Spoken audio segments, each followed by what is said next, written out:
Yo, so guys, welcome back to another video, and this is somewhat a throwback type video.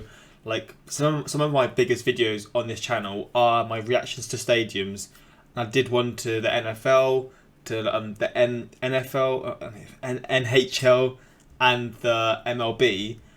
And for some reason, I feel like it's because someone said in the comments that a lot of the ice hockey and basketball stadiums are shared, but like I don't know like if like how many were shared, so I sort of put it off. But I do want to see I did want to see NBA stadiums pretty much, and I never really got around to it. And I've obviously seen stadiums in like highlight videos, etc. But I've never actually like I don't know which teams are at what stadiums. I obviously know the Staples Center is the Lakers, but that is genuinely pretty much, to my knowledge, like all I really know, like off by heart. Like if I thought about it properly, maybe I'd know. But the video is critiquing every NBA arena, secrets, hidden gems, and terrible names. I picked this one because apparently someone said someone DM'd me saying, because I was speaking to a few people about doing this video, whether they'd be interested, and they said this guy's was the best because he's not just showing the stadiums, he's talking about it, etc. And yeah, again, I'm not too sure how this will go down, but I am interested in this kind of stuff. And again, it's like a throwback to my old, like a lot of you guys would have came to this channel initially because of my stadium reactions, and I do enjoy them. But yeah, let's check this out and let's see who's like ranked the best and worst, and just like see like who like has the most capacity, etc. But yeah, let's get into this and see what it's about. Do you know about. why basketball was invented? So that people could have another indoor sport besides judging others at our local Walmart. And as the game has evolved, so have the buildings in which our favorite teams play. True This is marble. kind of quiet. I'll turn up with my shitty audio. Modern engineering. And today we're going to treat them as if we're buying tampons at 2 a.m. and break them down like they were on trial. Critiquing every NBA arena, secrets, hidden gems, and terrible names are coming up right after this.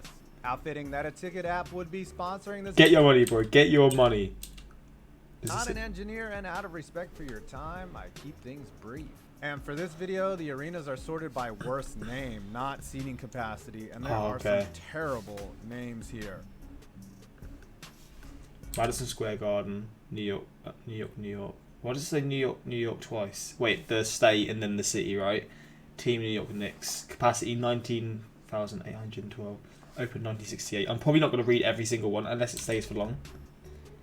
MSG to read it quick. is the only arena in the NBA which technically does not have a corporate sponsor, as the Madison Square Garden Company owns the building. Surprisingly, this is not the oldest facility in the NBA, but it is the fourth version of MSG, the first being built in 1879, the second in 1890, and the third in 1925. This has to be one of the most iconic ones, so surely. For which the current building and all previous iterations are named for is not in the area. Just like the Knicks aren't in the area of being a contending basketball team. United Center, Illinois, Chicago Bulls, 20,000. The stadium with the largest listed seating capacity, the United Center, served as the last venue for the Ringling Brothers Circus. Fitting for how the team has been run since the late 90s. Speaking of the 90s, the only players who had their numbers retired from those teams are Michael Jordan and Scottie Pippen, emitting such greats from the rafters as Judd Buechler, Bill Wennington, and Joe Klein. Washington, D.C., Washington Wizards, 20,356. Located in Chinatown, the Capital One Arena finally saw a banner raised this year. I was confused, like, why it looks so weird. I'm guessing because it's Google Maps, right? The closest any Washington team 2D. A championship for a long, long time. According to Wikipedia, the neighborhood has been completely gentrified since the arena opened. But last time I was there, I had no trouble finding a good Chinese place to eat at. It's Philadelphia, Pennsylvania. Sixers. Opened in 1996, nothing but banks have owned this building, as it was nice, once the Core State Center, First Union Center, Wachovia Center, and now Wells Fargo Center. Though I think the real sponsor of the 76ers should be the U.S. Army with all the tanking going on in that building. Also fitting that Wells Fargo has the naming rights, since both them and the Sixers have such an impeccable reputation. That's in Boston, 18,000. One of only two arenas to feature a parquet floor, TD Garden brought the same style hardwood with them from. Wait, what is that underneath it? Is that like railway? What the hell? Their Boston Garden days. The floor was originally made with its unique checkerboard pattern because after World War II, wood was really expensive and rare. Kind of like Boston players and their health in the playoffs. He's just abusing Free pass to the teams. conference finals this year. Avoiding Golden State Warriors. Actually, I do know this one. I remember seeing this. Though the 19,000. exterior of this This building one's looks nice. modern, it's actually the oldest arena in the league, having Oh, my. opened in 1960. Wait, it's next to a baseball stadium. That is so sick. I love that so much. Is there like a case in like any American cities where there's like all 4 stadiums of all 4 major sports in the US? They're just like all like in like near like they're all just close to each other. Because if that's the case, I'd find that really interesting just to look at in my own time. Because I love when 2 stadiums from like separate sports are just so like close to each other. I find it really fascinating. Like surely they make sure that they don't play on the same day, etc. and things like that. But that is sick. 6.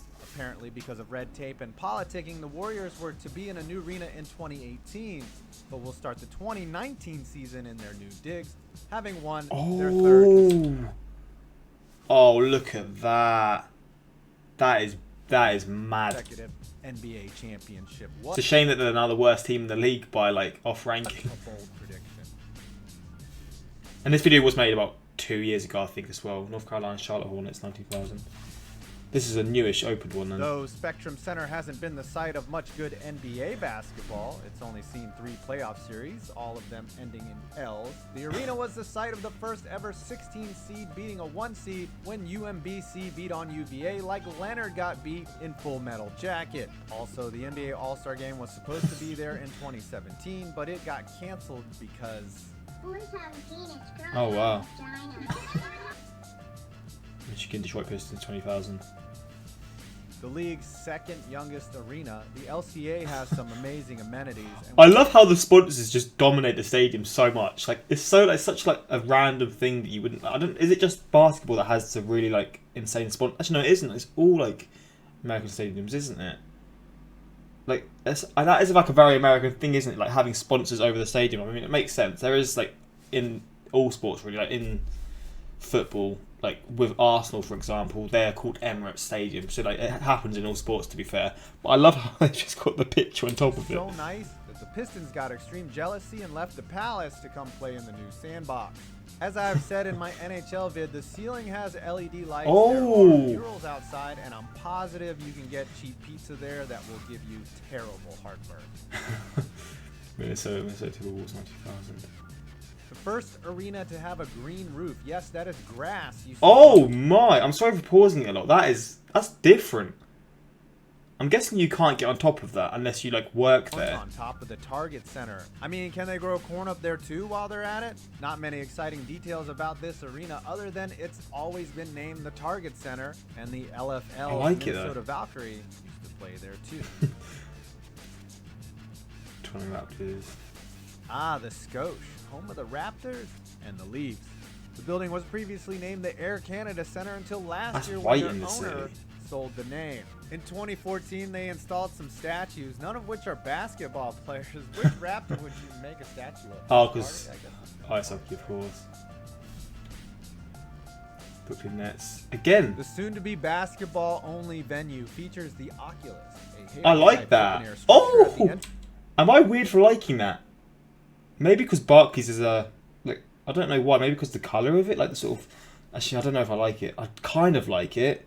Especially the top as well. But the building, which has a curved LCD screen. That The is Nets kind of actually sick, have their actually. own lighting system for their games, which is designed to create a halo effect on the court, but cannot hide the fact that they paid Joe Johnson all that money. he's just going for teams. The Spurs. AT&T. I know this one as Spurs well. used to play in the cavernous Alamo Dome, moved into the AT&T Center in 2002. There's also AT&T Stadium, the AT&T Performing Arts Center, and Jones AT&T Stadium, all in Texas. And the AT&T Center is about as exciting as Tim Duncan was.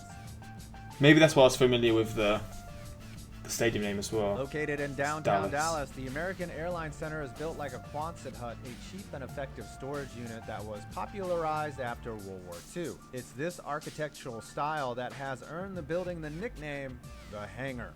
It's unique, to be fair. Florida Miami Heat. Oh, Well, would you look at that? Another arena named after the shitty airline. Remember when arenas were named after people or a town? I'm sure the executives at the company had Money a nice talks, doesn't JO it? sesh when the Mavericks played the Heat in the finals in 2006 and 2011 in an All-American Airlines arena/center self-gratifying orgy. The stadium is located right on Biscayne Bay, and it's probably easier to get there by oh, boat. look at that view though. That is something special. That's hard to think. That's like what you realise, especially in Miami, mate. It's on like the seafront. Oh, mate, that's naughty. I like that a lot. Biscayne Bay, and it's probably easier to get there by boat. It's the Rockets, 80,000 Toyota Center. After a legal battle between the Rockets and the AHL Houston Aeros, the taxpayers Oh, wow. of Houston ended up footing the majority of the cost for the Toyota Center, which opened in 2003. The Lexus Lounge has its own pool tables, and there is a wine bistro, which allows its viewers to get wasted with class as their team chokes to the Warriors. Memphis Grizzlies, FedEx Forum. Located 2000. right on Beale Street, where Okay. you can get some amazing dry rub barbecue ribs and then drink yourself into a drunken stupor. The FedEx Forum was the first venue to use the see-through shot clocks on their backboards. Oh, wow. There are many murals in the building, one of which honors Elvis. And Hawks, State Farm Arena, The place that 18,000. Jake from State Farm built, this downtown arena features Okay. a structure at its entrance that spells out Atlanta, in case anyone forgot where they That are. is different, Before bro. 2017, one side That of the roof. arena had the luxury suites, while all of the poor people sat on the other side. The suite wall Oh, was man. removed in favor of better seating and equality. Yeah, that is that's kind of like when you get it in soccer a lot. Like it's like when the rich people have their own side, and like not the poor people, but the people who just have the normal seats. Just the average working man kind of thing. Like they all just like look at the opposite. It's just like why they're sectioned off in a sense is weird. And yeah, that seems like quite just a strange sort of scenario. So it's good that I think from what he said they changed it, because it's just a weird thing really. Denver Nuggets 19,000. Pepsi Center. Located across from Elitch Gardens, an amusement park, the building features Okay. an Oh, 18 that meter view. entrance that has a statue hanging from Oh, the ceiling mate. with hockey and basketball players falling from the sky, which I bet trips you out after having consumed some special brownies that tasted kind of funny. Wait, why is this one so much longer? Staples Center, which this is the one that I'm very, very familiar with, of course, because Staples Center is one of the most famous stadiums, as is Madison Square Garden, to be fair. So the Lakers, of course. Oh, they share it. Wait, they share it? I didn't even realise that. It makes sense that they do. The only facility in the NBA that features roommates, the Staples Center has different seating capacities listed for the Lakers and Clippers, but somehow the Clippers seat 63 more people than the Lakers do. Wait, what? That must be to accommodate all the extra sadness they dish out for their fans. Since this video isn't total clickbait, there actually is a secret tunnel in the building which connects the visiting locker room to the home teams, which Chris Paul used to confront his ex-Clipper teammates in 2018. And you know that got memed. Hard. Oklahoma City, 18,000. Previously Cheesecake. known as the Ford Center, the Chesapeake Energy Arena has Oh, I read been it a wrong. monument to all of the Wait, what does it say? I said the cheesecake. Oh my god, it was quick, alright? I can't read. The Chesapeake. The cheesecake, for God's sake. Previously known as the Ford Center, the Chesapeake Energy Arena has been a monument to all of the Sonics fans' sadness since 2008. The building also served as a temporary home to the New Orleans Hornets after Hurricane Katrina. Oh, The mall now wow. serves as a venue for Russell Westbrook's Hero Ball. I'm Yeah, also he's quite left now. surprised the entire building isn't constructed out of brick. That's not a knock on Russell. OKC literally makes tons of bricks. Oh no, Magic, 18,000. Amway Center. Ah, the arena built by multi-level marketing scams, the Amway Center replaced the aging Amway Arena in 2010. The scoreboard in the center of the court is the tallest in the NBA and features 18 displays. Along with the Celtics, the Magic are the only other team to have a parquet floor. Oh, I keep cover this. I've seen this one in a Place few of clips. Joy, then sadness, then joy, and now sadness. The Q, as it's known, used to be Gund Arena until Dan Gilbert bought the Cavs in 2005. Across the street is the Collision Bend Brewery, which Oh, served as a again. warehouse. Oh, it's next to the baseball stadium again. Oh, that I love that, man. I find that so sick. And obviously, what he's saying about the brewery during now. the Civil War, and now is a storage facility for all of Cleveland's tiers. Portland Trailblazers, 90,000 Moda Center. Now we're getting into the dumb names, as Moda is a health insurance company in the Northwest. A unique Never even feature heard of listed it. as the SoundCloud, an acoustic ceiling enhancement that reverbs all the sound back into the arena. Oh, wow. Interesting footnote, the Blazers currently have 3 sons of former NBA players on their roster: Seth Curry, Gary Payton Jr., and Gary Trent Jr. That's back in the day, so I don't know if it's still the same. First serve, that's the Milwaukee Bucks. The NBA's newest stadium, Fiserv Forum, looks like a giant airplane wing. 2018 will be the arena's first year, as it has the largest scoreboard in the NBA. Fiserv is a data processing company that bought the naming rights. Basically, every time you swipe your credit card, they get paid, just like Giannis did when the Bucks smartly locked him up at $25 million a year, and that's a bargain. Indiana Pacers, 70,000 Bankers Life. Retaining many of the architectural old factory style features as nearby Lucas Oil Stadium, Bankers Life Fieldhouse has served as the Pacers' home for nearly 20 years. Oh, wow. The main entrance to the stadium is a mini field house / atrium. Yeah, the place is as boring as Larry Bird. Sacramento Kings, 17,000. Replacing Sleep Train Arena. Wait, what? Yes, that's what it was called. Sleep Golden One Center might have an even worse name than that. The building is one of the most technologically advanced in the league, with huge solar panels on the roof that power most of the look building. at that. It's good to know Sacramento has such a nice arena now, if the team could just not suck so bad. That was nice. Utah Jazz, 18,300. Yep. Is that That's more? the name of this place, as it really looks like you can name your arena pretty much anything these days.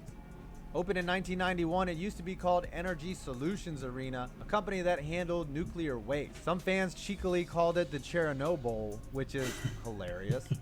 But now the place is basically an ad for home security systems. Statues of John Stockton and Karl Malone are outside, and they had several meltdowns against the Bulls. Phoenix Suns, 18,000. Talking stick. The only arena in the NBA to be sponsored by a casino on an Indian reservation. Wow. Yes, Talking Stick Resort Arena is its actual freaking name. The arena was once used for hockey, but it was so bad that during games, 1/4 of it had to be covered in tarp because nobody could see the ice. It's not like anybody showed up to the game.